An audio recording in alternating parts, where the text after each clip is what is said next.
apps can do a lot of cool things. You could order dinner, gamble on your favorite team, and track your health. You could even get a mortgage. One click and you can be approved. I'm not sure by who or what country they're in. You deserve more from the mortgage industry. At AnyMac Home Mortgage, we believe in the need for live human interaction during a very complex process. The kind of service and guidance which an app simply can't provide. Our customers are more than credit scores and income documents. They're individuals and families who live in and strengthen our communities. Their story is our story, and that story begins in a home. Chris Sawyer is an expert on providing superior customer service and in meeting the mortgage needs of current and future home buyers. With over 18 years of experience in the industry, Chris is able to help customers migrate through the home buying and home financing process by using his wealth of knowledge as a well-qualified mortgage professional. And best of all, Chris is located in Cromwell, Connecticut, where he has helped hundreds of clients in Connecticut, Massachusetts, and Rhode Island make their dreams of home ownership a reality.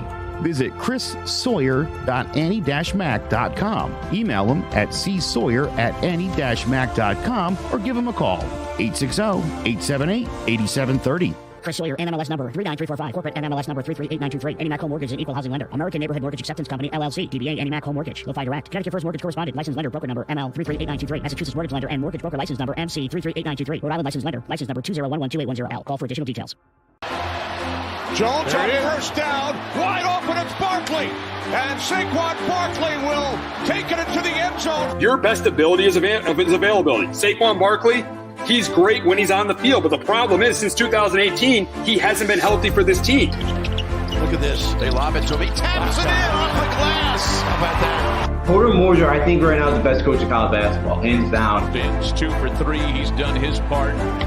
Pitch is drilled to deep right field toward the pole, and it is gone. They don't mind not being what they were in the 90s as the best organization in baseball, because the Yankees are not. They're even close to the best organization in baseball. You're trying to be the Rays, and the Rays do this for a reason. Like, you're the Yankees.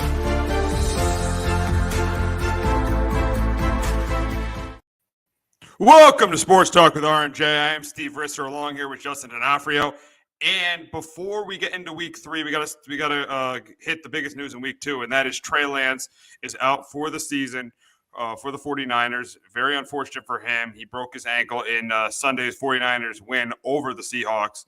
And now it's back to Jimmy Garoppolo. Jimmy Garoppolo is back. He's now the starting quarterback. And the big question is are the 49ers Super Bowl contenders with Jimmy Garoppolo as their starter?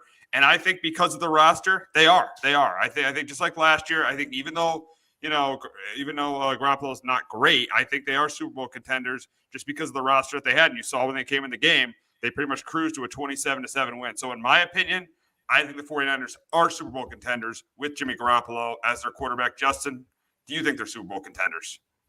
Yeah, absolutely. I think they do. Yeah, they have a great roster. Deebo Samuel's one of the best wide receivers in the game. Brandon Ayuk started to really come on last year, and he's having good start this year. George Kittle, again, they've always been so banged up at the running back position. But yeah, Jimmy G's good enough. Again, he's led them to a Super Bowl before. He's good enough to do it. So yeah, I think with this talent that the 49ers have, I definitely think Jimmy is good enough. And I do think the Niners are still a Super Bowl contender right now, even without Trey Lance. Yeah, you were not the biggest Trey Lance guy. You weren't that high in the 49ers. So you're probably definitely more confident the 49ers can make a run now that Garoppolo's the quarterback. Yeah, with Trey Lance, because, again, it's unfortunate. It's just another injury, and he hasn't played much at, even college he didn't play a ton. So that's why, I haven't been too high on him. But, yeah, I think Jimmy G, especially now, too, he's got that chip on his shoulder. He's got that prove-it year now. But, now he's got to prove it where if he wants a job next year, he's going to have to play well. And if he can get the Niners to Super Bowl, there'll definitely be a team out there that's going to be looking for a quarterback. Now, I know he's older. Maybe some teams want to try to find somebody young future, but if there's a team out there this offseason that's looking for looking for a veteran guy that's a quarterback away, Jimmy G, could be the guy if he could kind of play well enough. So yeah, I think Jimmy G this year is going to play well and he'll do enough. And I think the Niners, could lead them. I think he could lead the Niners to Super Bowl this year. They're talented enough. So talking about the Niners, we got their game on Sunday Night Football, and they will head to Denver to play the Broncos. And I think this is a close, competitive game. I think the Niners have some success on the ground, but I do think the Broncos contain that. I think it's the same way with the Broncos. I think they have some success on the ground, but the Niners contain that. And I think it's going to come right down to the end. But don't be surprised if Nathaniel Hackett makes another big coaching mistake in this game. And that's why I got to go with the Niners. I know the Broncos have the better quarterback, but I got to go with the team with the better coach on the road. And there's a reason the Niners are a 1.5 point favorite on the road, is because they definitely have the better coach in this game. If it looks like Nathaniel Hackett is unqualified to be an NFL head coach through the first 2 weeks of the season, so I am going with the Niners to win 24-20 over the Broncos on Sunday night. But Justin, can the defense and Russell Wilson carry the Broncos to their second straight win? Maybe their defense. I don't see in their offense right now. I got the Niners win this game 23-14. As you mentioned with Hackett, offensively, it's like they're getting the plays in so late that the Niners are a team that they're going to bring some pressure. And I feel like if you're getting the play in late, you're not going to be able to change the things at the line of scrimmage. And I think the Niners could be all over Russell Wilson in this game. And I think, he may not have a lot of time to throw the football in this game. I think they really struggle offensively like they have the last couple of weeks. Again, Houston, I know Lovie Smith's a really good defensive coach, but the Texans aren't great defensively, and I think Denver didn't really do a ton against them. I think Denver's defense is going to have to force a couple of turnovers in this game. They're going to have to, their special teams are going to have to create a couple of short field opportunities for Denver, because I just don't see them having too many big drives against this 49ers, this 49ers defense. No, I don't see it. I mean, I think they'll force a turnover or two. Yeah, but I don't think they're going to get a lot of drives, especially with Nathaniel Hackett. As you said, the plays coming in late, the disorganization. It's tough to beat a team that has a good defense and that is well coached. It's tough to beat a team who has a good defense and that's well coached. When you're this disorganized. And the only way I think the Broncos could win the game is if they force Jimmy G to make some mistakes, and which he very easily could. Jimmy G very, very easily could make mistakes. So if they do that, the Broncos have a chance, and they're at home. They'll have the home crowd. But like I said earlier, there is definitely a reason why the Niners are a favorite in Denver on Sunday night. Oh yeah, absolutely. Shannon's done a pretty nice job. So far with the Niners. So far in his career. And yeah, you see Denver and Hackett. He's been an absolute train wreck. The fans are already mocking him the second game of counting down the play clock for him. So yeah, it's been a total mess. You kind of figured maybe Johnny, the Denver organization got it right, with everything going on. But it for the first 2 weeks it hasn't. Yeah, I absolutely agree. The Niners are a 1.5 point favorite for good reason. Again, they lost that game against the Bears. It was such a sloppy field, and with the rain, it's tough to kind of kill them. I know Fields had a good second half, but it's tough to kill them because they looked a lot better last week in Seattle. I think right now with Hackett and that Denver team, I don't have much confidence in them bouncing back and being able to fix this offense against the 49ers this week. We got a huge game in Tampa on Sunday as Tom Brady and Aaron Rodgers go at it. And I think this is going to be a really, really close competitive game, but the Bucs will miss. They're definitely not going to have Mike Evans. There's a good chance they're not going to have Chris Godwin or Julio Jones. But Tom Brady usually does not lose to Aaron Rodgers, and I think it's going to be the same in this game. I know Tom Brady hasn't played well, but I do think he moves the ball down the field, and that Bucs defense forces Aaron Rodgers to get a turnover or two. I think this game comes down to the end where either Brady has the ball in his hands with the game tied, or the Bucs are up late in the game where Rodgers is going to have to score. And I think one of two things happens. I think Brady leads them to the game-winning drive, or the Bucs make that big stop on defense. And that is why I got the Buccaneers beating the Packers 23-20 in a huge game in Tampa on Sunday. But Justin, can Rodgers beat Brady for the first time in 8 years? I think they do. I got the Pack 24-20. And would you ever thought you'd see the day where an over-under for a Rodgers-Brady game is 41 points? That's crazy. That is crazy. Yeah. That's crazy. But it shows you the lack of depth at receiver for both teams. That's the reason why. Yeah, no, absolutely. It does. It is pretty amazing that it's that low scoring. But yeah, again, with the Packers, I thought against the Bears, it wasn't great. Like, I thought they had a lot more success with those toss sweeps of the wide receivers than really throwing the ball downfield this week. But But I think, again, it looked a little bit better than week one. Like, I think that chemistry started to come along right now for the Packers. And I think, again, a little bit more an improvement again this week against a Buccaneers team that is just so banged up at wide receiver right now. That I think they do have a little bit more success. Again, the Bucs, Jameis Winston threw 3 interceptions in the fourth quarter. That was a huge part of that win. I think, Aaron Rodgers ain't going to do that. I think they finished towards the red zone. I think Bucs probably settled for a couple field goals. So I think Rodgers plays well enough. I think he gets to Dobbs, Watson, Tony, Aaron Jones, and AJ Dillon do enough on the ground. And I'll take the Packers to go on the road, knock off the Buccaneers in their home opener. Yeah, I mean, I definitely can see the Packers winning this game because Tom Brady has not played as well has not played as well so far this year. I know he's had injuries to his offensive line and his receiving core, but he hasn't played as well this year. And Aaron Rodgers looked the running game of the Packers looked really good this week, and Aaron Rodgers looked really good last week. So, but I do think the difference in this game for the Packers is they're not going to get close to the running game that they did last week, and the biggest reason why I have the Bucs winning because I do think that Bucs defense is going to force Rodgers to make a mistake. I really, really think they are. But this should be I think this should be the best game of the weekend. It's going to be close. It's going to be competitive, and you got two legendary quarterbacks going at it. Yeah, absolutely. It's two of the best of this generation going at it. They've been two of the best, for a while now. I expect this game to be close. I could totally see the Bucs shutting down the Packers running game. But, and the Packers did not stop the run at all. So I could see the Buccaneers having some success because, again, I don't know why the Packers didn't put 8 in the box and say, hey, Fields, you're going to have to throw the ball to beat us. I didn't really understand that game plan there. Again, maybe I could see the Bucs definitely having success in that area.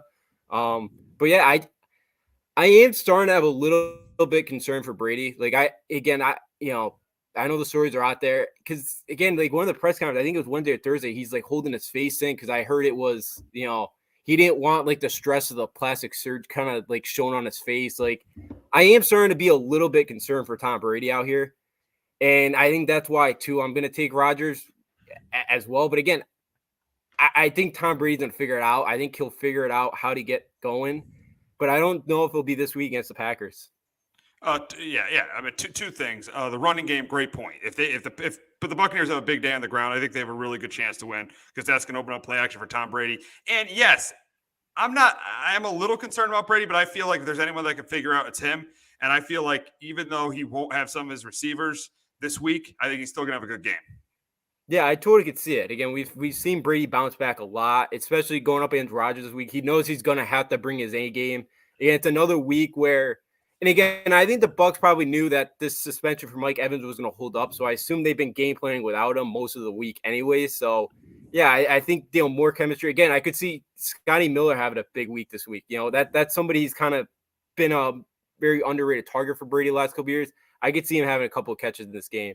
So, yeah, absolutely. I could see Brady really having a bounce back game because he knows he's going to have to bring it against Aaron Rodgers because he knows Aaron Rodgers can score some points and, his defense may not be able to bail him out like they did last week. Absolutely.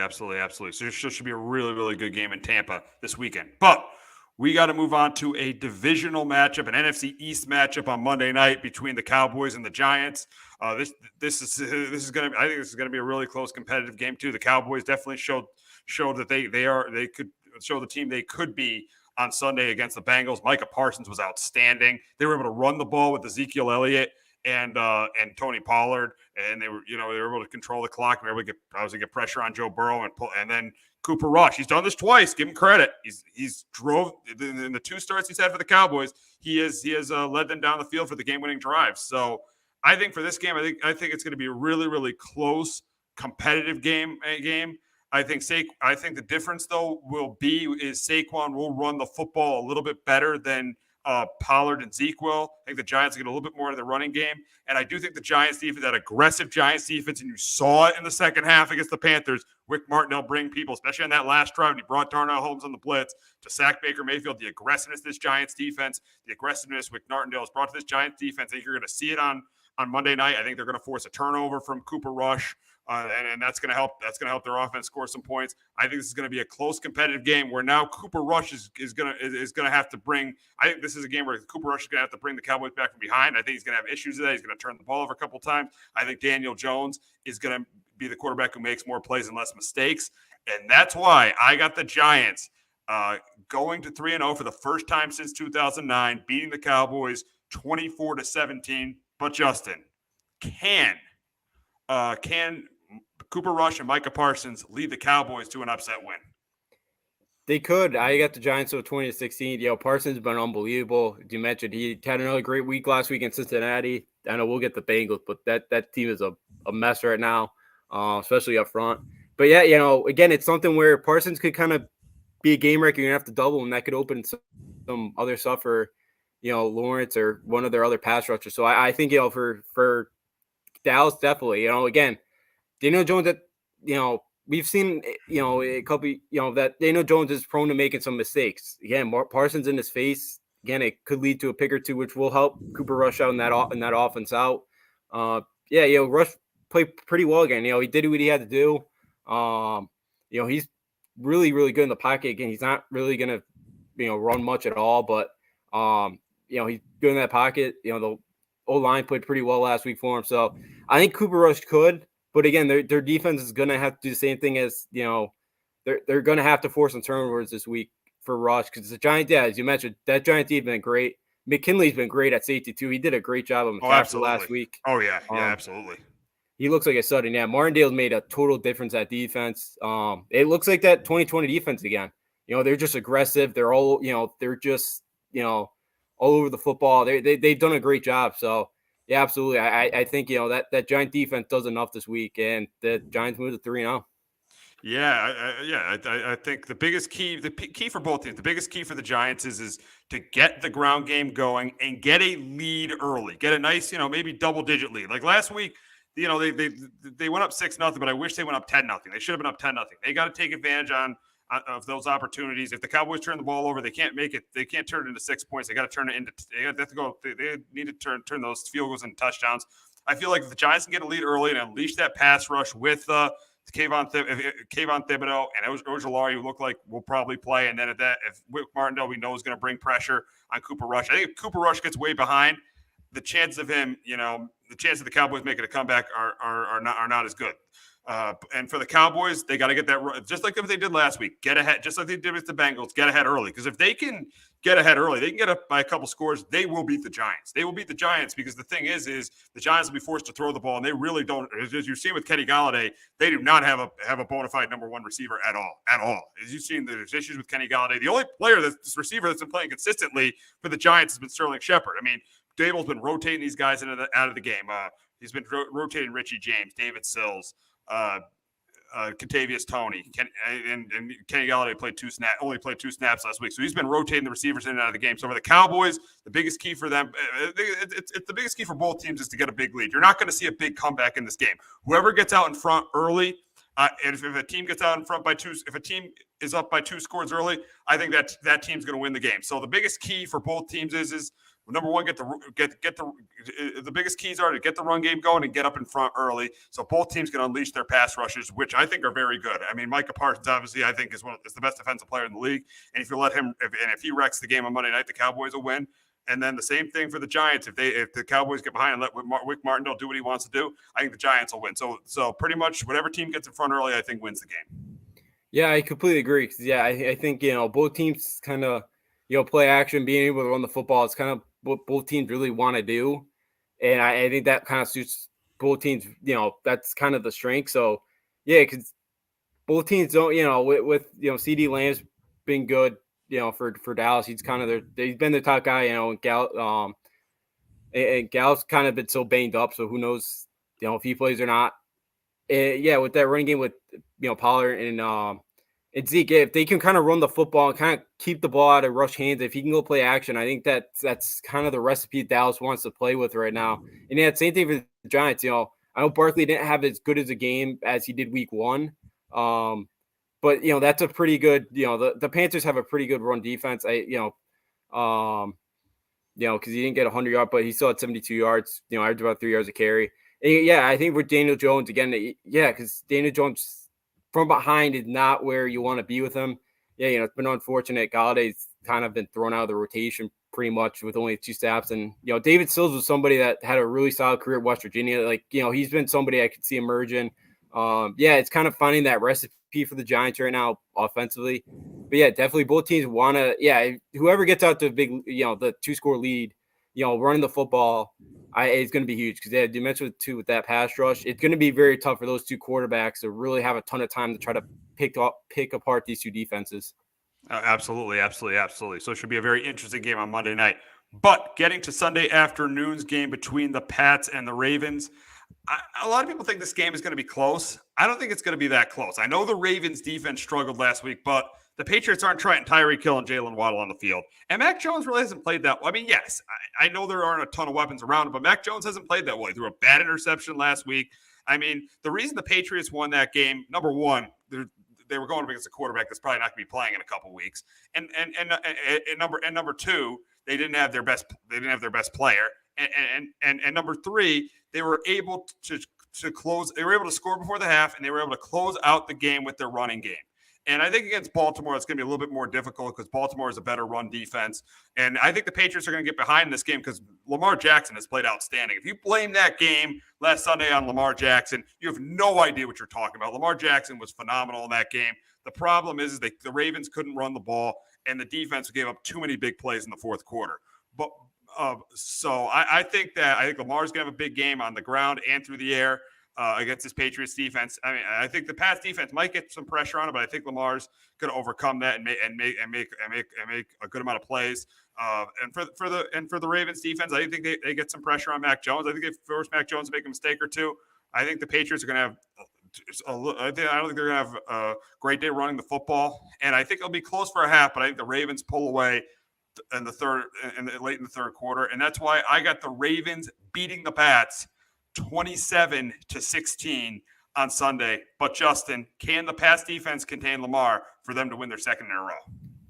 It's going to be very difficult, but the Pats have done it before. I think it'd be tough this week, though. I got the Ravens 27-23. Defensively, the secondary, again, we know it's not great. You played a guy in Mitch Trubisky last week that just really loved to dump off the football. Like, their corners didn't really get challenged too much. Matthew Judon made a nice play out there at linebacker.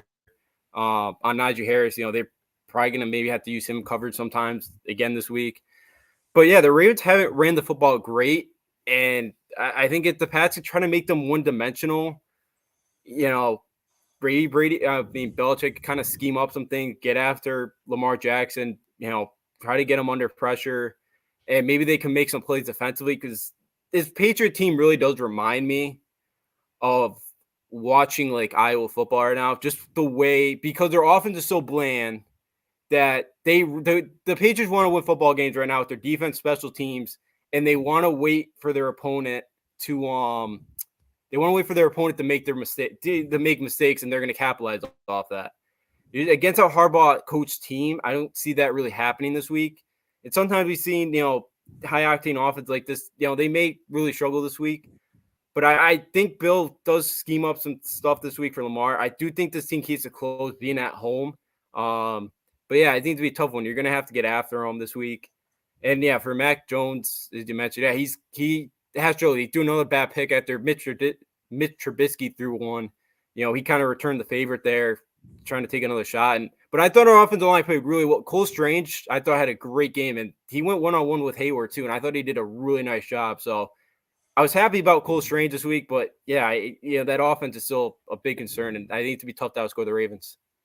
Yeah, I mean it's very tough when you don't have a good offense. It's really tough to outscore Lamar Jackson because he's a top quarterback and he should have been paid. I mean, it's ridiculous he didn't get paid. But that's another story for another day. But for the Pats to win this game, I feel like they got to do what they did 2 years ago in the rain in that Sunday night game, run the football, force the Ravens to make mistakes. And they did that night, and they were able to pull an upset win. I think that's got to be the same strategy in this game. The only issue is the weather is going to be a lot better this Sunday than it was in that game, but that's what they got to do. If the Pats have to run the ball, I feel like for the Pats to win games this year, they got to run for over 100 yards like they did on Sunday. Like they were able to close with Stevenson and with Harris. They were able to close out the game with their running game. Their running game has got to be good for them to win games.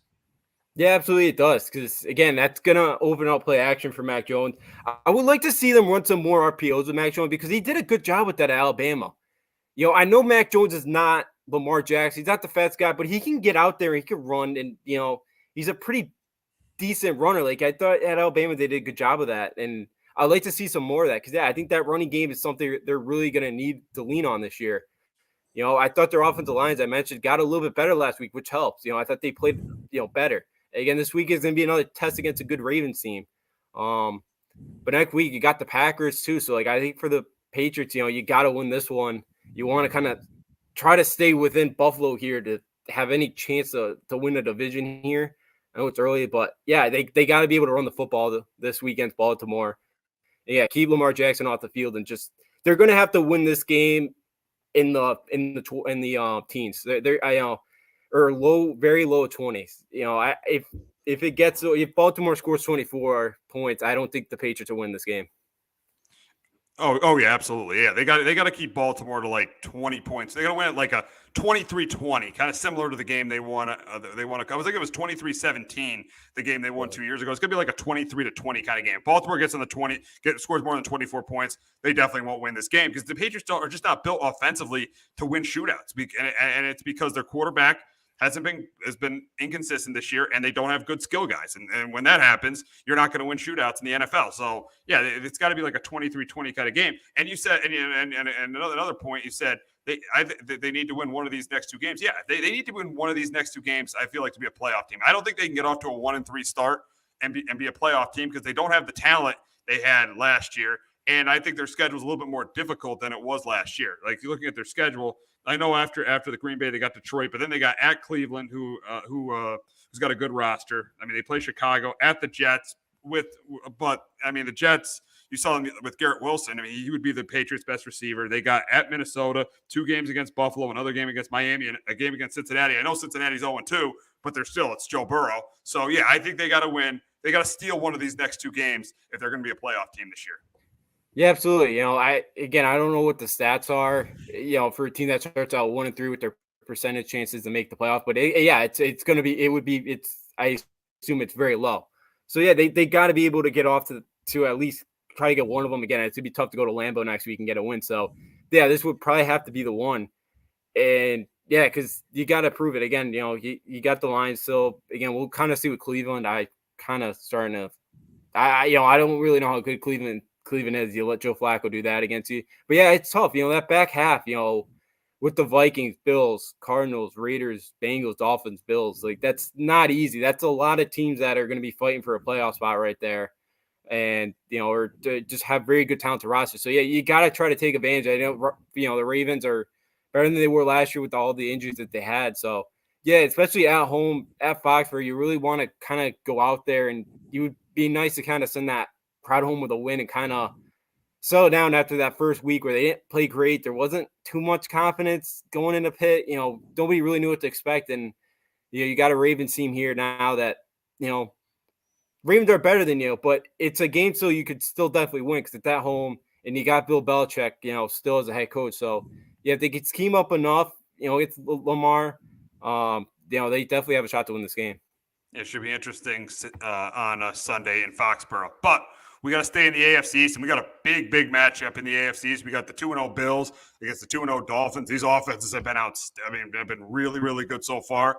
And I think you're going to see more of the same on Sunday. I think you're going to see a game where both teams, I think it's going to be a shootout, back and forth. Both teams are going to score a lot of points, I think. I know the Bills' defense is good, but I think Tua is going to have a good game. I think Waddle and Hill are going to have good games on the other side. I don't care if Gabriel Davis doesn't play. I still think Josh Allen's going to have a big game. Stephon Diggs is going to have a big game too. I think it's going to be back and forth, come right down to the end. But I'm going to take the team that has the better quarterback and the better coach. I think it's going to come right down to the end. But I got the Bills beating the Dolphins 34-27. But Justin, can Tua outduel Josh Allen and get the Dolphins to 3-0? I don't think that's going to happen this week. We got the Bills 34-23. Yeah, I'll be honest. Again, Tua threw 6 touchdown passes. 6 touchdown passes is unbelievable. I'm still not totally 100% on Tua yet because some of those touchdowns last week were, Hill and Waddle were wide open. Now, he made the throws and they were 40 yards down the field. I will give him that, but some of them were wide open. And I still have a little bit shaky about the Ravens secondary. But again, I've seen progress from Tua. But this Bills defense is playing really, really well. Again, Henry had 11 carries the other night for 13 yards. They shut him down. I know Tannehill's not great, but their defense has played really, really well, and they've gotten after the quarterback. Again, this is, Tua wants to sign with me and the other doubters. Again, if he could put up some points against this Bills team, against this Bills defense, and can keep this game competitive, my confidence level will go even higher with Tua. Yeah, I thought he had a really good game, but I just don't think he's outdoing this Bills team. This Bills team, this Bills team is by far right now the best team in the NFL. There's not many weaknesses with the team. I think Tua's gonna have a tough time this week keeping up with this Bills team because I think they're gonna get after him. And I think they get behind again, but they're not gonna be able to overcome, and they're not scoring 28 points in the fourth quarter again. Yeah, especially against this Bills defense. This Bills defense has not given up 28 points in the fourth quarter. And you're right about Tua. I mean, anybody could have one outstanding game.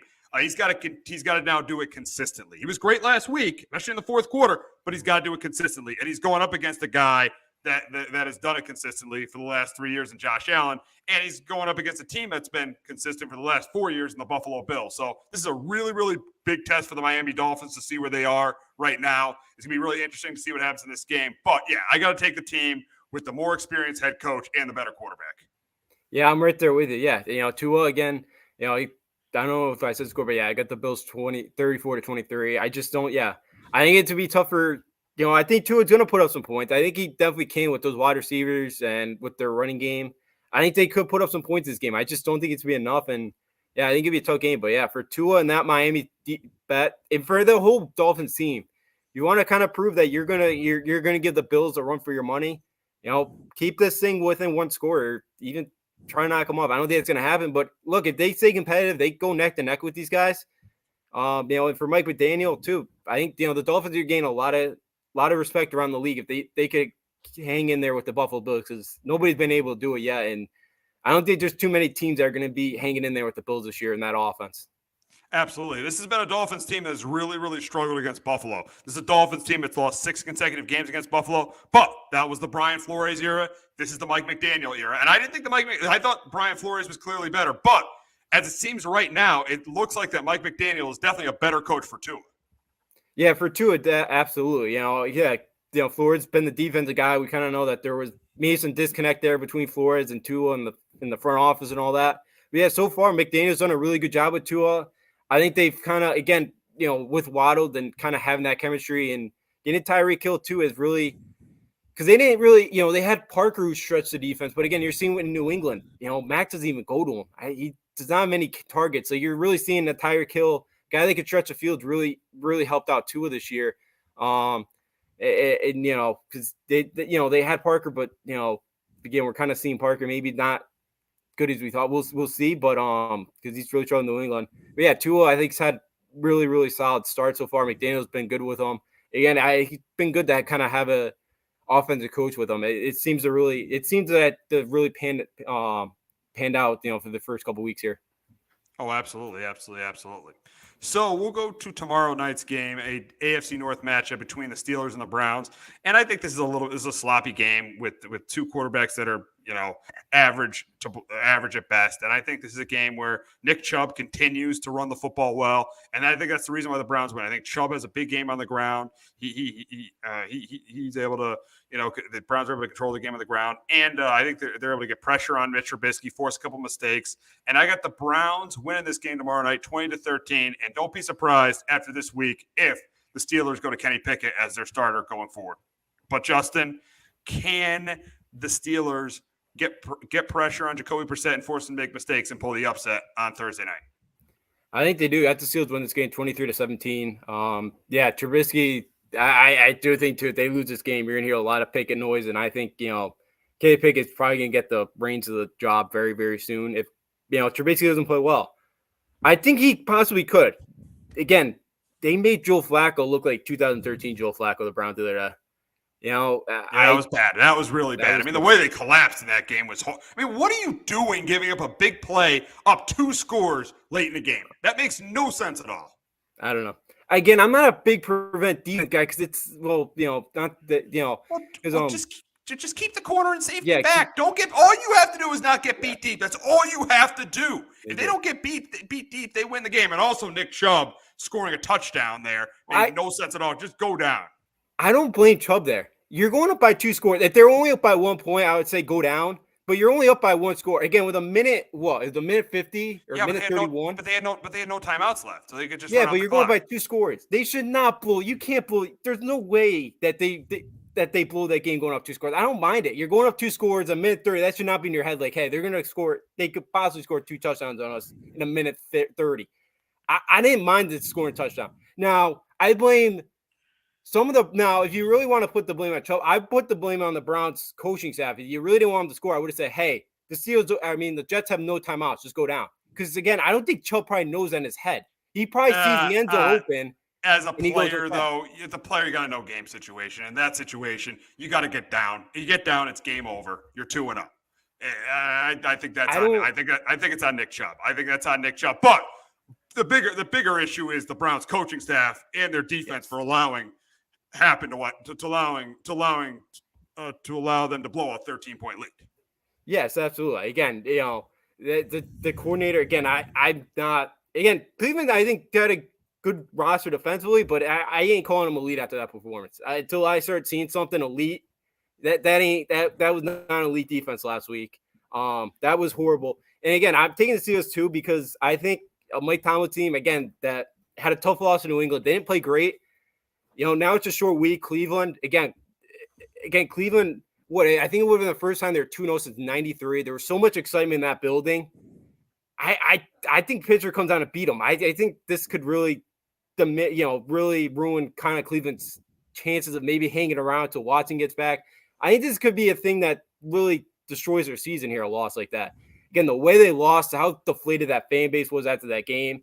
I'll take the better coach team to go to knock off Cleveland this week. I think Trubisky plays defense, but yeah, Cleveland. There's no excuse for that coach to have to blow a game like that. There's just no way. You can't give up a 60-yard touchdown, then you can't figure out. You can't grab an onside kick. Yeah, that was just horrible coaching the final final 2 minutes there. Yeah, it's a little bit of his on Chubb, but mainly that's on coaching. That's on Kevin Stefanski. You can't give up a big play, and you got to recover that onside kick. So that was the biggest collapse out of the Ravens collapse, out of the Raiders collapse. I think that's the biggest collapse because there was so much stuff that was in your control that with Nick Chubb, with giving up the big play, there was so much stuff that was in your control. You had the game pretty much on a silver platter. You had the game won, and you pretty much just gave it away. Yeah, absolutely, you did. You did, and Chubb could have gone down there. That could have finished it, but yeah, you still got to make a stop there. You can't let Corey Davis roam free there and get beat. Because again, that's on coach too. Yeah, again, you got to know that hey, we cannot get beat deep here. That's the only way we're going to lose the game. We get beat deep, and absolutely didn't. Obviously, they did, and then you can't. I can't recover an onside kick. It's pathetic. And then Joe Flacco to go down the field there with a minute left and just pick you apart once again. Again, he's had a lot of success over Cleveland. He did it yet again. I'm right there because I thought with the Raiders there was 2 pretty bad kind of calls there defensively. I think one was a hold that I didn't think was, and then illegal contact. The Raiders collapse was horrible again, but we'll get to them soon. And yeah, the Ravens too. Wasn't a great one, but yeah, the Browns had that game done. The Browns should have wrapped that game up, and it's pretty embarrassing that they could not finish that game. It absolutely was. But we got to keep the slate going, and we got a AFC matchup in Indianapolis as the Colts take on the Chiefs take on the Colts. And I think in this game, I think Jonathan Taylor has a good game on the ground. Chiefs have a little bit of trouble stopping the run. I think Taylor has a good game on the ground, but I think Patrick Mahomes moves the ball in this Colts defense. The Chiefs score in the 30, and I think Matt Ryan, just like he did last week, throws a couple interceptions, and that's why I got the Chiefs beating the Colts 31-16. But Justin, can Matt Ryan get his first win as Colts QB? I don't see it. I got Chiefs 31-17, and can we get Jonathan Taylor more than 9 carries this week? Like, come on, This may not be a quarterback issue. It may be a coaching issue. It is a coaching issue. I think Frank Wright, this has got to be his last. If this team misses the playoffs, especially this division, if this team doesn't win this division, Frank Wright and Chris Ballard have to be fired. Chris Ballard could not get this team a franchise quarterback, and Frank Wright, I'm sorry, he's okay, but he's just not good enough to last 6 years in this league as a head coach. I think he just got a contract extension though. Well, they should just fire him. Last I mean, come on. They're going to fire. If they don't make the playoffs, they should fire. Both him and Ballard got to be fired if they don't make the playoffs. No, I completely agree, but I'm going through it now. August 2021. So last year you got a couple year extension there. But yeah, I completely agree because this team, that AFC South is pitiful right now. Jacksonville's in first place right now. Now they are better than they're a lot better this year. Maybe not a lot better, but they're definitely a better team. But this was a divisional win hands down by a couple games. It's been horrible. Again, they get shut out to Jacksonville. To lose they haven't won at Jacksonville. That was, I think, their since 2014 was the last time they won in Jacksonville. So you've lost 8 straight losses in Jacksonville. That's pathetic. 8 straight losses in Jacksonville. That is so pathetic. Yeah, that is. And Jacksonville had 2 good years in between there, but other than that, they've been horrific. In 3 of those games, they've been shut out. In 3 of those games, they've been shut out. So again, Taylor could have a good game, but will they run him more than 9 times a week? Especially if they fall behind the Mahomes. They think they're going to struggle against Jacksonville, get behind early, and they're going to have a tough time. They're going to have to throw the ball. What are they going to do against Kansas City in that offense? So I think, Matt Ryan's going to, throw a couple picks. I think they're going to struggle to protect them. I think Jonathan Taylor could have a big day this week, but again, he's got to get the ball first. So I think the Chiefs win this game by a couple scores. Yeah, I think the Chiefs won't have a problem winning this week. We got an AFC matchup in the Meadowlands as the 0-2 Bengals face the 1-1 Jets. And I do think the Jets keep this game close at the beginning, but in the second half, I think the cream is going to rise to the top. And I think that the running game of Joe Mixon, and I think Burrow's going to get the ball to Jamar Chase. I think protection won't be as much of an issue this week because they're going to get the running game going with Joe Mixon. And I do think Trey Hendrickson and Sam Hubbard get pressure on Joe Flacco, force some mistakes. And I got the Bengals winning in the Meadowlands on Sunday afternoon, 28-13. But Justin, can Joe Flacco have another big game against an AFC North team? I think they could. I got the Bengals winning this game 24-23. He played pretty well. Again, I think right now with how bad the Bengals have been, the way they cannot protect Joe Burrow right now, I think he could have a couple mistakes this week. I think the Jets are going to have a couple short fields in this game because of those turnovers. I think they do enough. They're Bengals. I don't have a ton of confidence right now in this Bengals team. I think they could struggle again. I think they're going to get to the point where they're going to have Hayden Hurst because he's a pretty good tight end, but you're going to have him block. You're going to have an extra guy in there blocking and protecting Burrow because it's been horrible. I think the Jets do get some protection on him.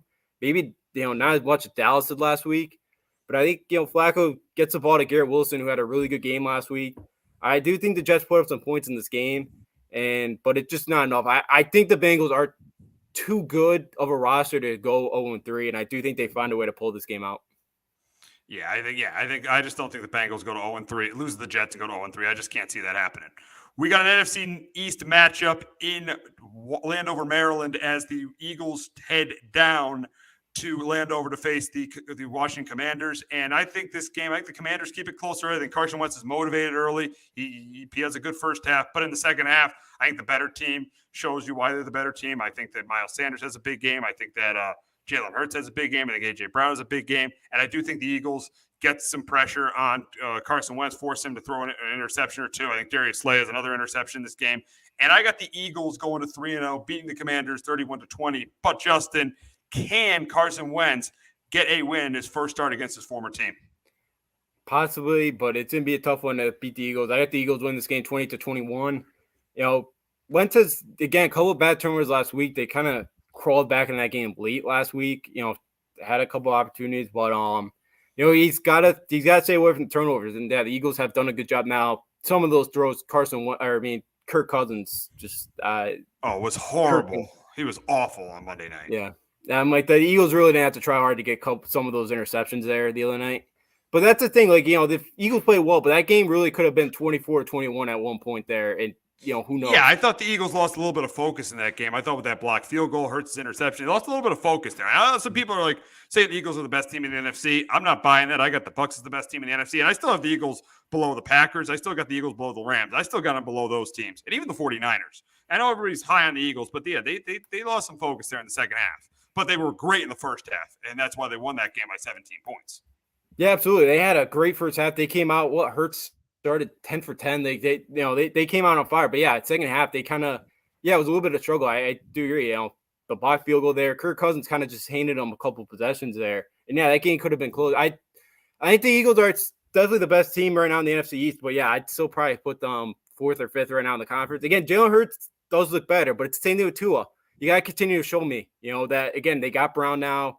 They got to continue to show me that Hurts that he's continuing to prove, and he's got to continue to beat these teams that are, are playoff teams. And again, then it's the same thing with Tua right now for me. So yeah, I think the Eagles, right now have looked good, but I could basically the same thing. Yeah, get out to big league this week. Washington kind of gets back into it, but maybe once there was that interception late when Washington's driving to kind of close, tie this thing up, and the Eagles are able to kind of take advantage of that. So yeah, I think the Eagles right now have looked pretty good, but again, kind of got to continue to show it to me week in, week out.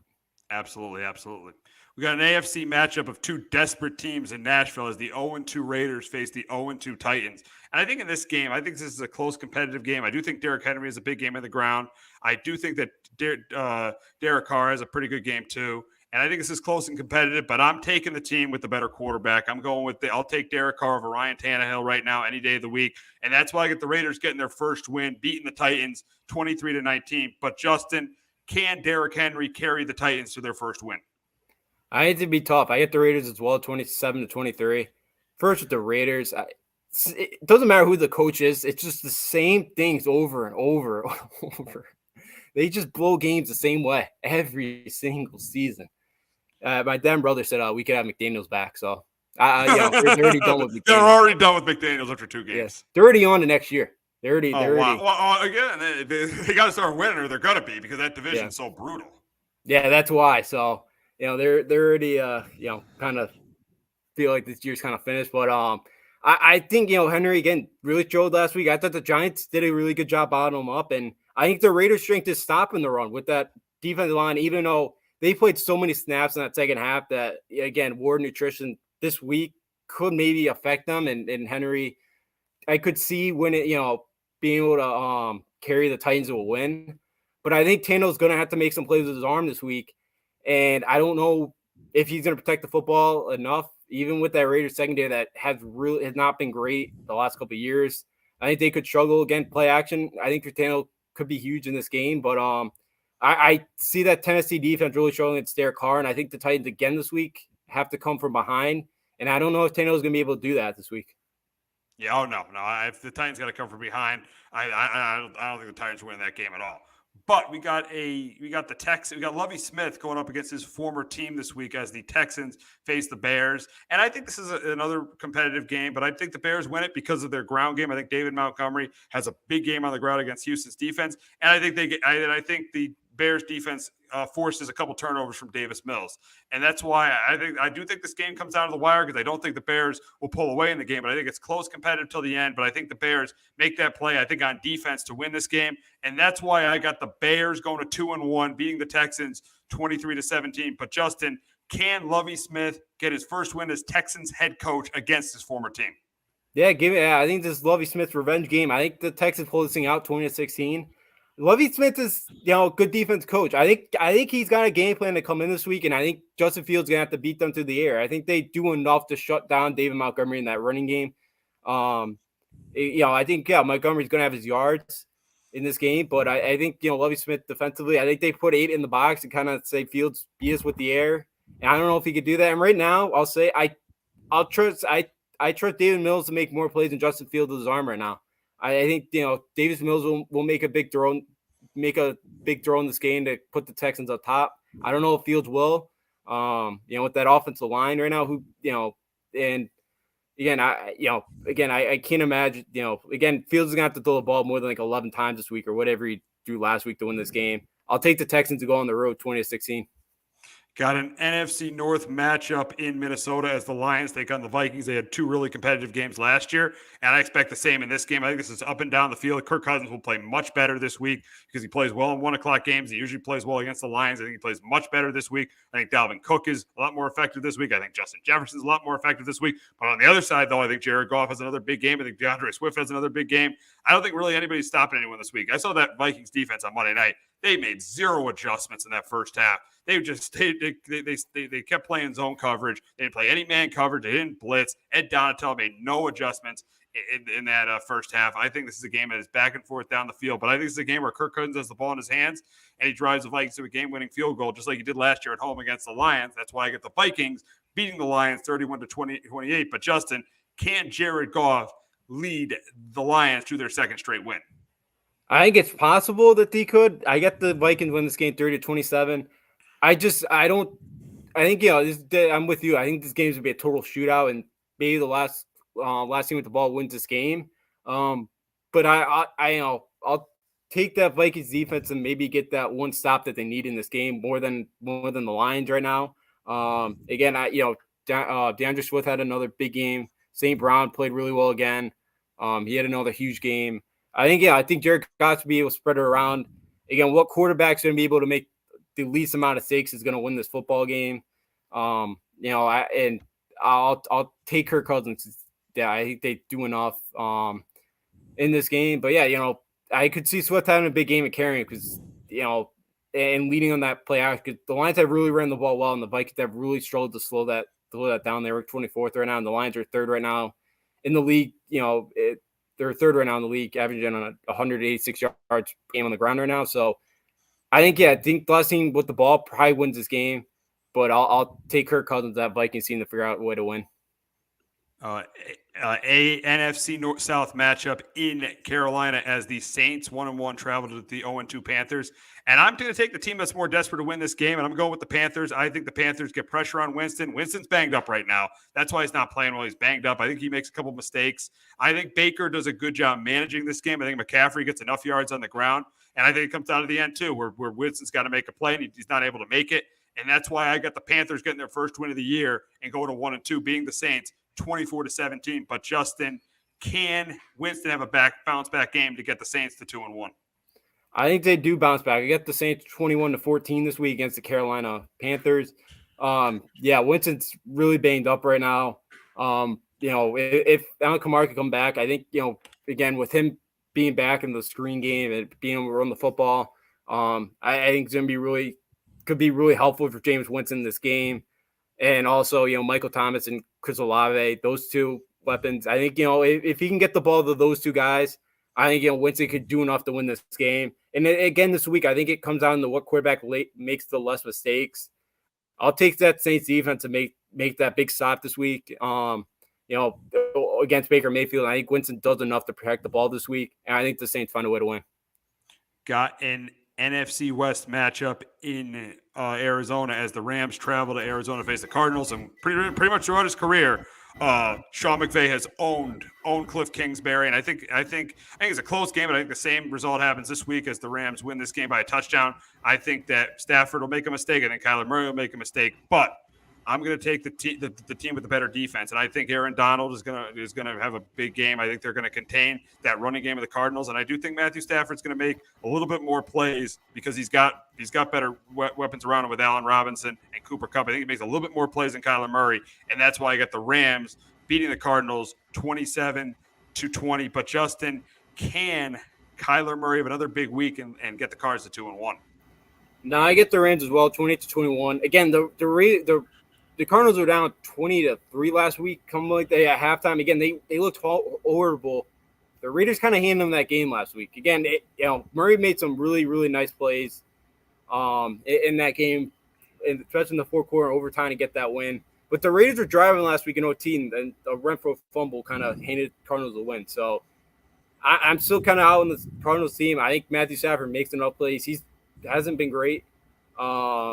So far this year, but I think Cooper Kupp makes a difference. Yeah, I think Murray's going to make some throws in this game.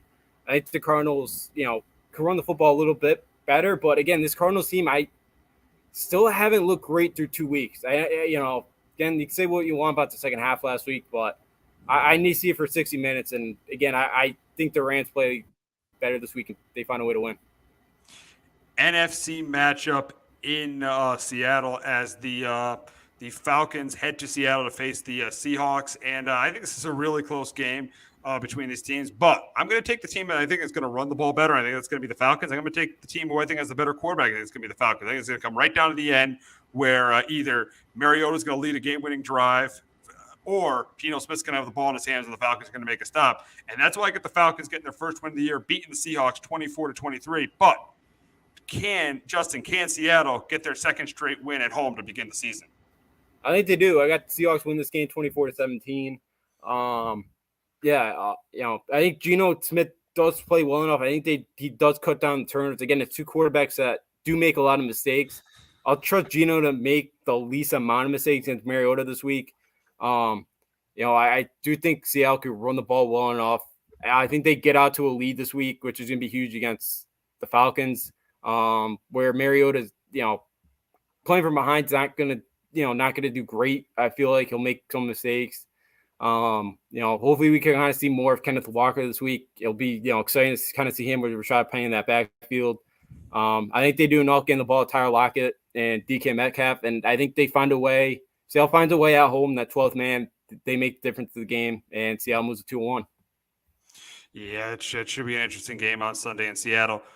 But we got an AFC matchup at SoFi Stadium as the Jags head to SoFi Stadium to face the Chargers. And I think this is going to be a competitive game because I don't know how healthy Justin Herbert is. And this Jags team has improved. Doug Peterson is changing the culture here. I think this defense keeps him in the game. But I think Trevor Lawrence plays well. But I think that, just like what happened when they played against the Raiders, I think that pass rush of Khalil Mack and Joey Bosa makes a play at the end. And that's why I got the Chargers winning this one 23-19. But Justin, can Trevor Lawrence have another huge game and help the Jags get their second straight win? It's going to be tough, but yeah, I get the Chargers win this game 26-21. Yeah, Justin Fields Trevor Lawrence has looked really good. Christian Kirk look like they have a pretty solid relationship so far and their chemistry. He's got 12 catches already this year, so I think he can find a way to get him the ball this week's going to be huge. I'd like to see the Jags use a little bit more RPO to it, Lawrence. I know you probably don't want to get killed out there, but that was a huge factor with him at Clemson, the way he could run the football at times. So I think it'd be another good element because you got two decent running backs, James Robinson and Travis Etienne. I think that could open some things up for that team as well. So I like to maybe see them add that to a playbook a little bit because he can run for a big guy. He's a pretty good runner. So I would like to see that from Trevor Lawrence and that Jaguars team this week. But yeah, I just don't think that they have the offensive talent to keep up with Justin Herbert this week in that Chargers offense. So but I do think they make enough plays, and I do think that they do have some chances in this game to win the football game. Yeah, it should. I think this should be a close game with Herbert banged up. But we got two guys chasing milestones, Aaron Judge and Albert Pujols. But before we talk about that, we're going to hear from our friends at JPEG Financial. Do you have a 401k and some savings for future retirement, but don't even know if it's enough to live off of? How much is enough? How often are you thinking about it? The team at JPEX Financial Group can help set your mind at ease. We specialize in creating strategies in the planning and managing of your financial, educational, and investment needs. We help clients pursue their investment goals with sound financial strategies. You deserve a personal, tailored plan. Lasting, meaningful, and open relationships are the foundation of our practice. You've worked hard for your money and should feel confident in your investment choices as you make decisions for your financial future. Your goals are our goals. We are dedicated to your needs and hopes for your future. Visit our website and give us a call at 860-430-5397. Securities offered through Raymond James Financial Services, Inc., member FINRA, SIPC. Investment advisory services offered through Raymond James Financial Services Advisors, Inc. JPEX Financial Group, LLC is not a registered broker-dealer and is independent of Raymond James Financial Services. JPEX Financial Group is located at 78 Eastern Boulevard, Glastonbury, Connecticut. So Aaron Judge last night hit his 60th home run in the ninth inning, sparked a Yankees comeback, which ended up beating the Pirates 9-8. So, I mean, it's pretty obvious that he is going to get to 62. He's going to get to 62. And he's going to pass. Right? He tied the Babe last night, his record in 1927 with 60 home runs.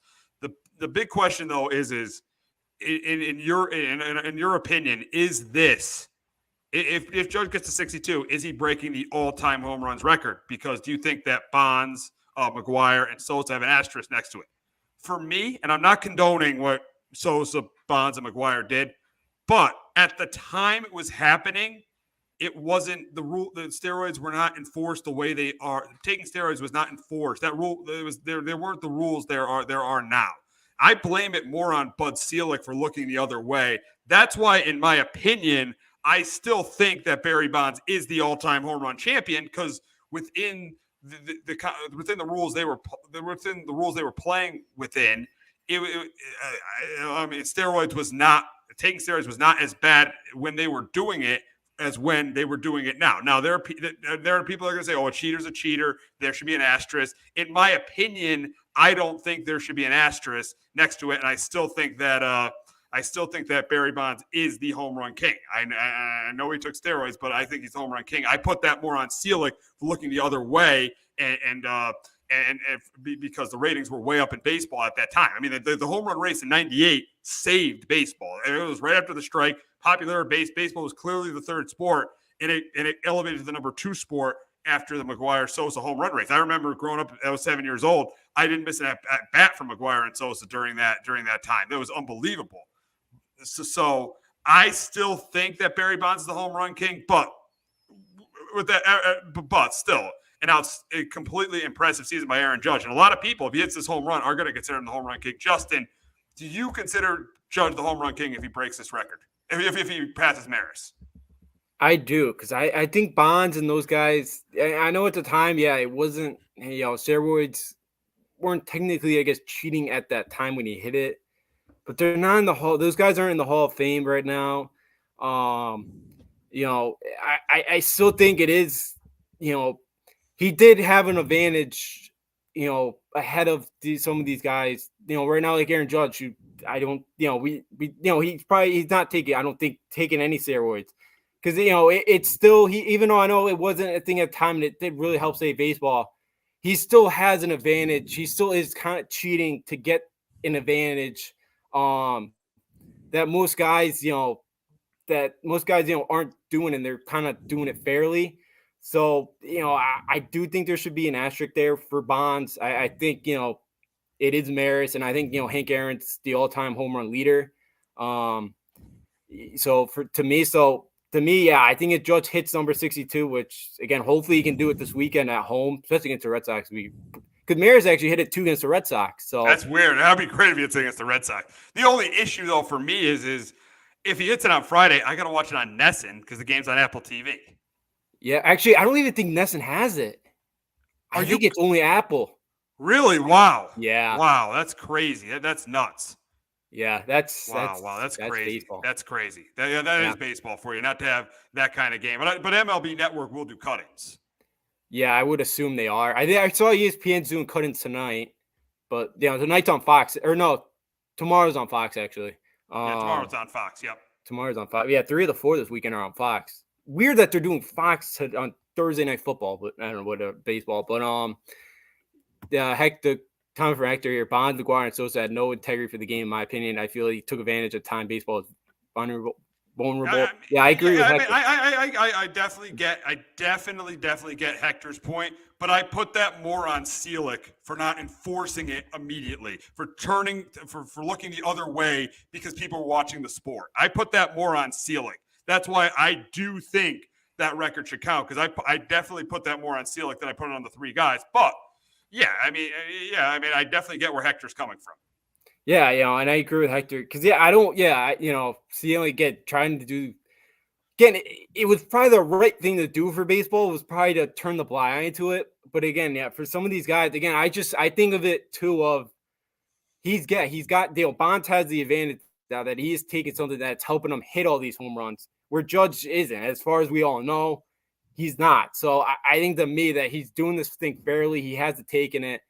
And again, he's just done it. So, and that's why to me, I think, to me, if he gets 62, it would be the record for me. I still think, I know he turned the blind to a Selig, but they still they just had that advantage over most of these other guys right now that didn't take steroids. And I think that's, again, he probably still could have done it maybe without steroids because I think he was still a pretty good player.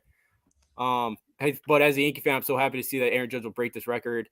and be an all-time Yankee home run single season. Yeah, there's not a better guy than Aaron Judge. No. He's just a great guy, and just a great guy. A guy that the Yankees better re-sign next year, or the fans will be very upset. But we'll get to that on a later date. But yeah, the Yankees. It's great to see Judge have the season that he's had, and to see and the fact he's going to break this record is phenomenal. It's amazing. I'm just so happy for him that he's going to break this record. Yeah, absolutely. And I heard one of the Yankee drivers said the Maris family is all going to be there to this week. They were there last night. Oh God. For the games. Oh yeah, they were. So yeah, so I think it's pretty cool that the Maris family is behind him here, because especially too, because we want to go back. Nobody wanted Maris to beat that thing. Everybody wanted Mickey Mantle to get to pass the babe. It wasn't Maris, so it's been pretty cool that the Maris family has been behind Judge. And Hector made a comment. Anytime we can be a part of history as a fan of any sport, and it's done the right way, means a lot. Yeah, because unfortunately in baseball, we really haven't been. I mean, unfortunately. I mean, yeah. Listen, I'm to the point where if you didn't do it, good for you, but you're at a competitive disadvantage. But to Hector and your point, it wasn't done the right way. So, but this would be great to see this, because it would be done the right way. Because in baseball you don't see it much, and in football they're not that big on records. I mean, we could have seen history being made between our two teams in the Super Bowl. I was happy history wasn't made, but yeah, I mean, Hector makes a good point. Anytime we're part of history seen done the right way, it means a lot. Yeah, no, it absolutely does. Because again, I know athletes are a lot different built than they were, back in the day. But again, to be on the pace that Judge has been all year, and with the way they kind of treat players nowadays, with getting days off and all this, and a lot of guys are in the IL, it is something maybe we don't see again in our lifetime. Judge hitting this record again. I know we'll talk about Pujols in a minute, but maybe Pujols is, maybe the last guy that we witness alive that could hit 700 home runs. Maybe, who knows who knows, but again, it's something that you don't see too often. And it's something really cool. And, again, Judge, I know he's a Yankee, so I know some fans, outside of the Yankees probably can't stand Aaron Judge, but he has been a great player for baseball. Again, he's done everything the right way. So yeah, it's pretty cool that Aaron Judge could be the one that, is going to be the one that's going to break Maris's record here. Oh, absolutely, without question. I just hope he breaks it. I hope he hits 2 today, or hits 1 today and 1 tomorrow, so I don't have to deal with that Apple TV thing on Friday night when Judge is going for the record. I do not want to deal with that. No, I'll be honest. I have not watched much of the Apple TV games this year. I think it's it's something that it's horrible for baseball. So yeah, absolutely. Hopefully, I'd rather see him break it again. I would like it, like either Wednesday or Thursday, break it, or either Saturday or Sunday. I'll definitely be tuning in when he's up at bat. But so yeah, absolutely. I just hope he just breaks it by this weekend, and hopefully not Friday night, because again, I could see it for having the big record. I could definitely see it having Friday night, and just in baseball getting ridiculed for it, because that baseball's had that look that way. I would like to see Hector's comment. I'd like to see him do it. I guess the Red Sox. I can rub it in Ovi's face. Nice. Yeah. Oh yeah. Yeah. You definitely want to see him do it against the Red Sox. I think he's got a great chance to do it against the Red Sox. I mean, say he only hits 1, he doesn't hit 8 tonight, or he only hits 1 tonight, he's probably going to do it against the Red Sox. Yeah, absolutely. He's played pretty well against the Red Sox. So yeah, he's going to be in the lineup every night. I love he's batting leadoff too now. Because now you got to pitch to him, right off the gate. You don't want to put him on, first guy at bat. So, yeah, guys have to come after him now. So, yeah, it'd be great to do against the Red Sox. As I mentioned, too, Maris did against Boston. So, it'd be a cool thing to be able to do it against the Red Sox, your heated rivals. And I could say, too, one of the Red Sox announcers does not want to happen against Boston. He'd much rather have it done either tonight. Which one? Castiglione. Oh, Castiglione doesn't want to have it. No, doesn't want to happen against the Red Sox. Oh, I bet he doesn't. I absolutely bet he doesn't. But even though when Maris hit it, he was still a Yankee fan, though. I believe. Oh, really? Wow. Because he was a Yankee fan growing up. Oh, really? Wow. So I didn't know that. Wow. Yeah, I kind of learned that last time they played the Yankees, I think. Wow. He was mentioning it. Oh, wow. So yeah, so we'll see what happens. I'm hoping he breaks it in the next couple days. I'm hoping he breaks it. I mean, it's one tonight and one tomorrow. That's what I'd like. One tonight and one tomorrow. That's what I want to see. That's definitely when I want to see him break it. But we're gonna get to Albert Pujols, and he is 2 home runs away from 700 home runs. And I think he'll get it. But I think it might come down to that last week of the season. I think it might, because look at the teams the Cardinals play. They play They got 2 more with the Padres, 3 with the Dodgers, 2 at the Brewers, and they're all road games. And let's just say Pujols, he's still decent. He's helped the Cardinals this year, but this is not the Albert Pujols of 2011 here. So I think it'll come to that last week against the Pirates. But I'm sure he's going to break it in one of those games at the end of the season against the Pirates. He's going to get to 700 in one of those 2 games against the Pirates. Yeah, I know. Hopefully, yeah. I know it'd be cool to be able to get that hopefully at home against Pittsburgh, that series. I know you're talking about the week those couple days after the Monday through Wednesday series. But yeah, because for Pujols, again, I think he's gonna be able to do it. He's had a great second half. He's been locked in all second half, it's been unbelievable to kind of see the second half he's had. He's been a great thing for the Cardinals. And yeah, he's another one too with Judge. Like, besides maybe Cub fans, I don't think I've ever heard a bad word out, mouth about Albert Pujols. Like, he's been one of the best guys, in his career. Like everybody, like I don't know anybody that hates Albert Pujols. So he's one of those guys. Again, it'd be great to see him get 700. You think he comes back maybe and tries to pass Babe Ruth next year? No, I don't think so. I think he retires. I think this is it. This is it for him. I could maybe see it, even though I could say, yeah, because he would have to hit, 21 to get it. That's and leave it on kind of the way he finished this year. I think, would be better than maybe him coming back next year and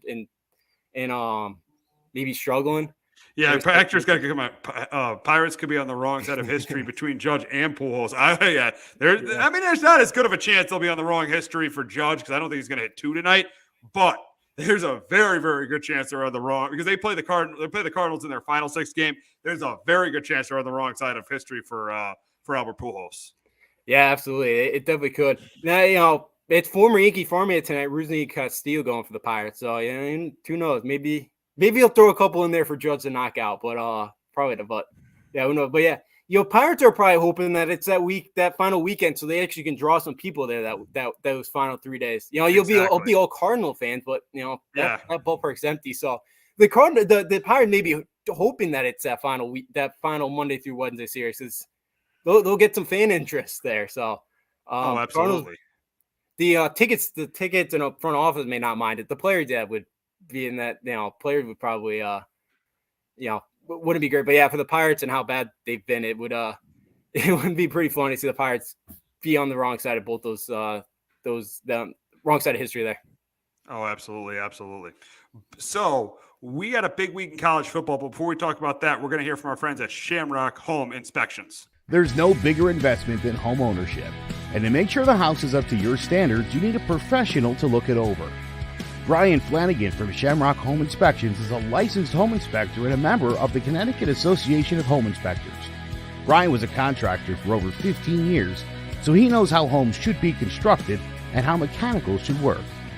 What makes me a good home inspector was the 20 years that I was a home improvement person, doing all the different repairs that I have done and what other people have done wrong that I had to go out and fix. So I have a pretty quick eye on seeing what's right and what's wrong. Before you move, call Shamrock Home Inspections. Before you make the biggest investment of your life, call Brian Flanagan from Shamrock Home Inspections at 860-268-2566 or visit shamrockhomeinspectionct.com. All right, we got a big week in college football, and we'll start with two undefeated teams. We got number 4 Michigan going up against undefeated Maryland. As we know, Tua's brother is the starting quarterback at Maryland. But in this game, I think that Michigan does what they want with the ball. I think they're able to run the football all over Maryland, and I think they're able to force Tua's brother to have a couple turnovers, and that's why I got Michigan winning this game 42-24. But Justin, can Tua's brother lead the Terrapins to an upset win?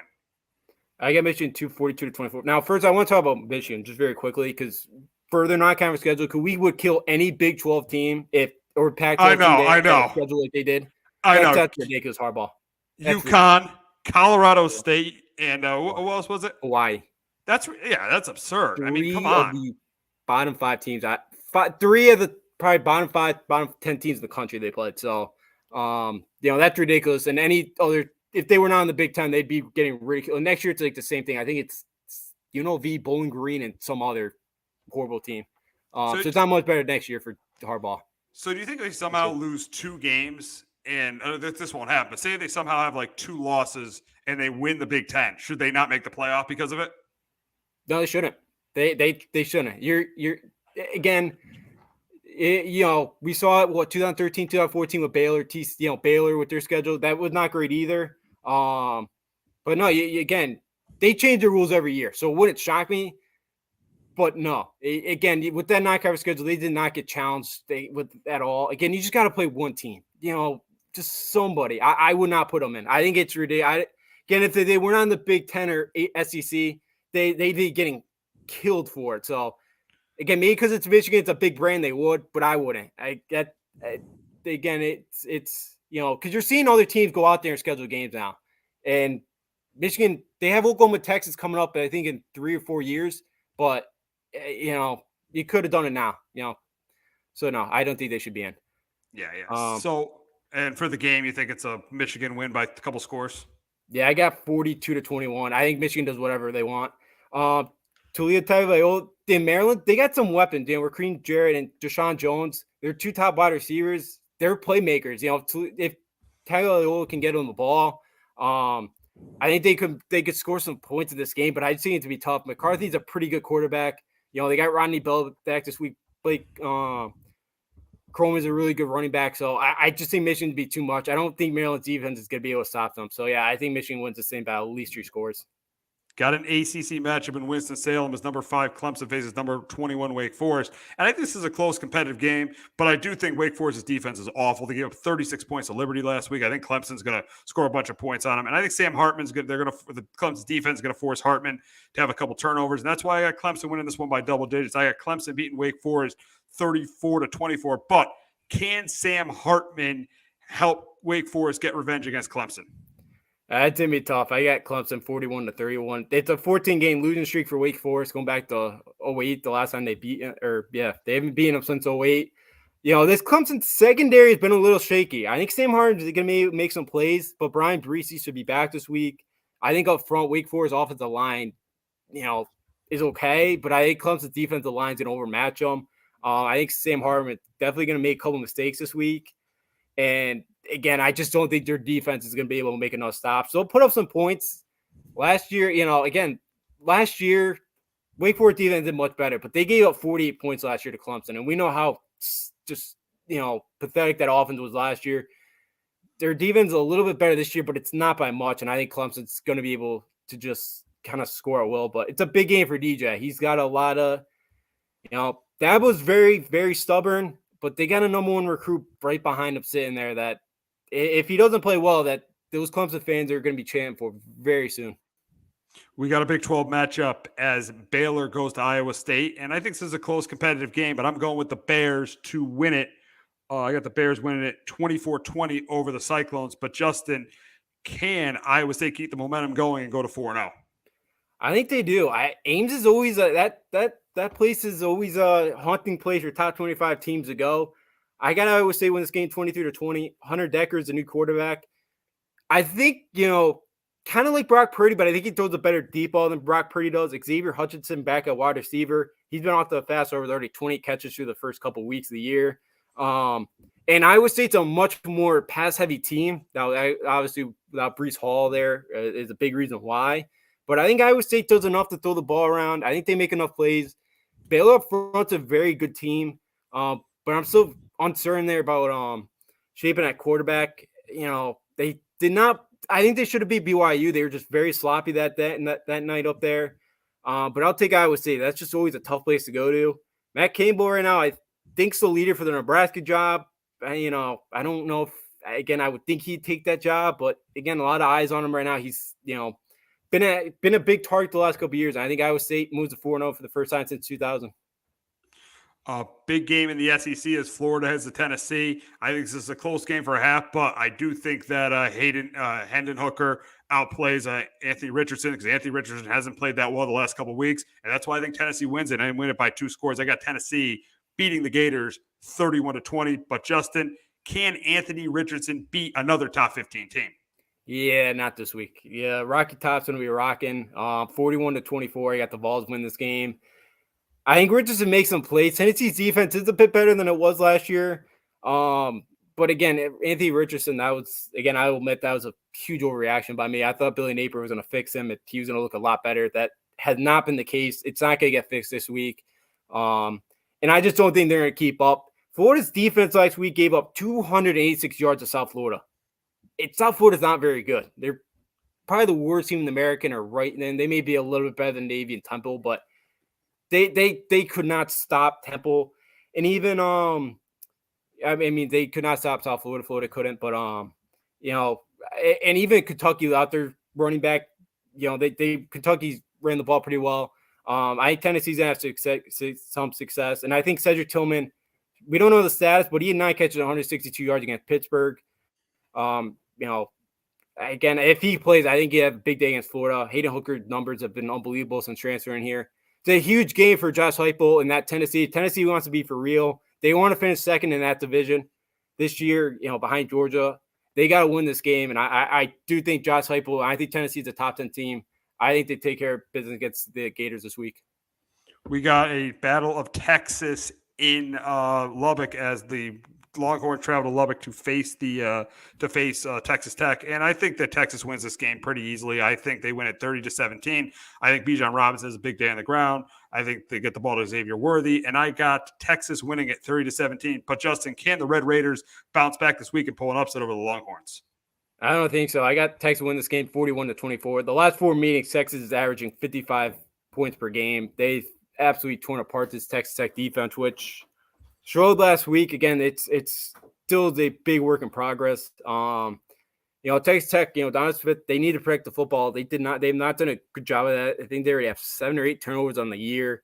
They got to do a much better job of that. And, I think Hudson Carr, who was banged up after the Bama game, but I thought he did play pretty well against the Texas San Antonio team last week. I think Texas Tech's going to struggle to keep up with the Longhorns this week. I think Bijan Robinson, to mention, and Xavier Worthy on big days. I think they do whatever they want. I think Texas Tech keeps us closer a bit, but I think Texas will pull away in the second half. We got a Pac-12 matchup as Oregon goes to undefeated Washington State this week. And I think Washington State keeps it close. I think it's a close competitive game, but I'm going to go with the better and more experienced quarterback. And I got Bo Nix winning this game. And the Ducks win it 31-24 over Washington State. But could Washington State get to 4-0 and keep the momentum going? I think they could. Pullman's always been a weird place to play at for visiting teams, but I got the Ducks winning this game 20-23. Even myself, I was kind of counting out Oregon, after that Georgia game. They played really well against BYU. And again, we just know Georgia just is on a different atmosphere than anybody else right now in college football. And I think Bo Nix has really settled in and started to play really, really well. And again, Washington State went into Wisconsin and knocked off the Badgers. But if you look at the numbers of that game, Wisconsin was the far better team. Wisconsin just could not finish some drives off. And, they cut a couple turnovers, and Washington State territory was the difference. I think Washington State's a good team. Cameron Ward is a very exciting quarterback. Transfer incarcerated Word. But I think Oregon's defense does enough in this game. I do think the Ducks win this game 2023. Got a big SEC matchup in College Station as Arkansas heads to Texas A&M to face a College Station and face Texas A&M. And I think it's going to be a close game. I think A&M's defense is going to keep them early, but I'm going with the better quarterback. Mac Johnson cannot manage this game and expect to win. KJ Jefferson is a better quarterback right now, I feel like, than Tyler Van Dyke, and I think that's good. He's going to prove that on Saturday, and I think he's going to make enough plays to win this game for Arkansas and keep them undefeated. I know Arkansas had a tough week last week against Missouri State in Bobby Petrino, but I got Arkansas winning this game 27-20. But Justin, can Texas A&M beat another top 10 team? I think it's possible, and this game's actually in Jury's World. They're playing the Cowboy Stadium. It's a Cowboy Stadium. Gotcha. Yeah, this has been a wild rivalry game since Texas A&M came to the SEC. It's been very close, very competitive. Even when Arkansas had some really bad years, they always kept this thing close. I can't believe I'm saying this, but I'm actually going with A&M because Arkansas can't stop the pass. They can't stop the pass, and I think A&M. Yeah, but A&M can't throw the ball though. Look at who A&M as a quarterback.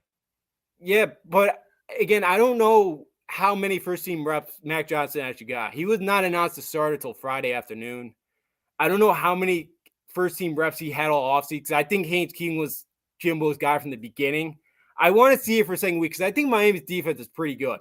I want to see him because Max Johnson threw 27 touchdowns last year at LSU. Edith Smith, to me, continue to use him in a Debo Samuel type role. Give him the ball in space. Hand it off to him in some sweeps because he is a tough guy to stop. He can do a lot of things. I just can't trust Arkansas' secondary right now. And I think A&M's defense keeps this thing close. KJ Jefferson's a really good runner. Arkansas wants to get up and down the field. I think A&M slows them down. Again, this has just been such a crazy series too, and you always think the team favorite coming in is going to win this game, but it usually doesn't happen like that, or the underdog kind of really keeps this thing close. I'm going with A&M to win this game 24-21. I think Mac Johnson plays a lot better this week. Again, I think he could be the thing that I think the offensive line's still kind of a mess. Their weapons aren't great, but I think he does enough against that Arkansas secondary to get the win down there in Jerry's World. Got a big one in Columbus as Wisconsin travels to Columbus to face Ohio State. And I do think Wisconsin's defense keeps them in early, but the problem is Ohio State's quarterback is much better than Wisconsin's quarterback. Graham Mertz is not a good quarterback. I think he's going to turn the ball over a couple times. And I think especially by the second half, I think Ohio State's offense is going to take over with Travion Henderson and Jackson Smith-Njigba. They scored 77 last week. I know Wisconsin's defense is much better than Toledo, but I think they get in the 30s this week. So I got Ohio State beating Wisconsin 38-17. But Justin, can Wisconsin's defense carry them to a major upset in Columbus? Yeah, maybe at the Ohio State first starters are all, get food poisoning or something. But I can't see. I get the Buckeyes win this game 45-17. Wisconsin up front too. I don't think it's a Wisconsin, off the defensive line that's especially in the offensive line. I don't think they're dominant as they usually are. They're pretty young. They didn't have a first or second team guy, all conference this year on the lot, which is very rare. And I think that's a problem. I don't, CJ Stroud and Jed Smith and Jigba and Marvin Harrison Jr., the son of Marvin Harrison. Again, they've all, they've looked great, especially because Toledo's been a pretty good group of five school. And to put up 77 on them is pretty impressive. I think that offense figured out a lot of issues. And Wisconsin's top corner, Alex Smith, is going to be out this week. So that's just another that's going to hurt the Badgers this week. I don't see Wisconsin keeping up with Ohio State. I think this game's 48-17. Graham Mertz ain't going to make enough plays. They don't have anything better behind them. And Brendan Allen, who is 18 years old, still is a 6'2", 235 running back who runs like a monster. But again, he's not going to be able to do much because they're going to be trailing him for a while in this game. Yeah, I definitely see that happening. So we will wrap up talking about the big game in the Pac-12 as USC heads to Oregon State. Oregon State is undefeated. USC has been playing outstanding so far. And I think Caleb Williams is another big game. I think Jordan Anderson is another big game. I do think Oregon State scores, though. I think they score. They almost get to 30 points. I think this is a close, competitive game. This is Lincoln Riley's toughest test, but I think they pass it. And USC wins this one 34-27. But, Justin, we know Corvallis is a tough place to play. Is this where Lincoln Riley gets his first loss? No, Lincoln Riley gets first loss. Give me the Beavers. You're going. Oh, you do not like USC. You want the Beavers. You're going Beavers. Yeah, I can't stand this USC defense. They gave up 6.8 yards of play last week. Fresno State backup quarterback came in for 11. He was 11 for 12 with 170 yards. Again, USC's won a lot of, the Stanford couldn't finish in the red zone. They turned it over 3 times. Fresno, I think, did as well last week as well. Again, Oregon State, I think, can punch it in the red zone this week. Their defense is horrible, USC. That is going to kill them this year. I think they are so talented offensively. Jonathan Smith's done an incredible job with Oregon State. He's their all-time leading passer. I think it's year 4 for him there. Christian Nolan, more of a pocket passer, but he'll take off when he can. I think he does enough. Deshaun Fenwick, the U.S. South Carolina transfer, is a pretty good tailback. Jashawn Harrison, he's been their top wide receiver this year. He's already got over 20 catches on the year. Oregon State can move the football. And I think, too, Oregon State offensive line is pretty good. And Boise had a tough time getting after them. And I think Boise up front's a little bit better than USC's defensive line. I think, USC had 6 sacks last week. That's not going to happen against the Beavers this week. That's not going to happen for the Trojans. They're not going to be able to do that. I think Caleb Williams does put the ball in the air. They'll score some points, but give me the Beavers 34-31. USC has won the last 2 for Corvallis. Before that, Oregon State won 3 straight. So give me the Beavers. We know Lincoln Riley has kind of struggled in some of these games. Kansas State was always that kind of that team that knocked them off. They had a tough time with it. I think the Beavers will be that for him this week. Yeah, not a surprise you're going against the Trojans. No, that defense, maybe next year that defense, but until that defense gets fixed, I can't be confident about that Trojan team. Yeah, we'll see what happens in Corvallis on Saturday night. But that's going to wrap it up on Sports Talk with R&J. For Justin D'Onofrio, I'm Steve Risser. We'll be back next week talking week 4 of the NFL season, the pennant races in Major League Baseball in the NL East and in the NL Wild Card, and week 5 of the college football season. Have a great weekend, everyone. Jones on first down, wide open, it's Barkley, and Saquon Barkley will take it into the end zone. Your best ability is availability. Saquon Barkley, he's great when he's on the field, but the problem is since 2018, he hasn't been healthy for this team. Look at this. They lob it to him. He taps it in off the glass. How about that? Porter Moser, I think right now is the best coach in college basketball, hands down. Fins 2 for 3. He's done his part.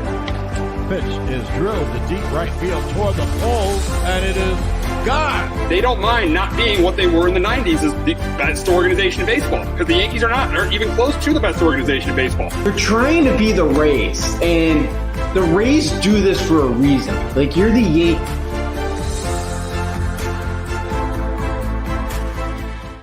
Hello, my name is Joe Aguirre. I'm the president of Clovercrest Media Group, and here at CMG we have a wide variety of podcasts, including sports shows like Keys to the City, The Roll Call, Throwing Jabs, All 4 Downs, and Jawing About the G-Men, and great true crime shows like Sticky Meat, Crimes and Consequences, Ivy League Murders, and Bird, the unsolved murder of David Eichmann. You can find all these podcasts and so much more by visiting clovercrestmedia.com.